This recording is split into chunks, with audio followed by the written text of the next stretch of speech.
Hello guys, അപ്പൊ നമ്മളിന്ന് എന്റെ പൊന്നോ ഒടുക്കത്ത പിന്നെ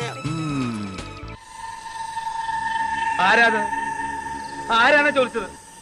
അത് വാഴയമ്മത്തായിച്ചേട്ടാ. ഓടിക്കോ പ്രേമ, പതിയെ പോടാ, എനിക്ക് ദേശത്തെ വഴിയറിയില്ല.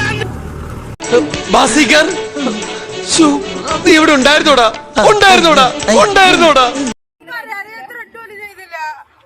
നീ എന്ത് തേങ്ങയാടി പറയുന്നേ? എനിക്കൊന്നും മനസ്സിലാവുന്നില്ല. എങ്ങനെ ഇരിക്കണം? അപ്പൊ ഞാൻ പൊട്ടനാ? ഒരു കയ്യബദ്ധം നാറ്റുകരുത്.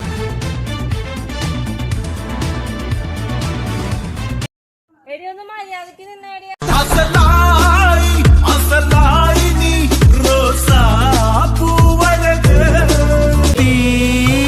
വേനലിൽ പൊള്ളാതെ നീ പണ്ടാറം കഴുത്തിന്റെ ഇടയിലെ കൈ കുടുങ്ങി. അതാരാ അങ്ങനെ ഒരു കൊയ് വിട്ടത്? ആശാൻ മുമ്പേ നടക്കും, ശിഷ്യ പിറകെ നടന്നാ മതി. മേലാൽ ഓവർടേക്ക് ചെയ്യരുത്. ഞാൻ പോകുന്നു. ബൈ.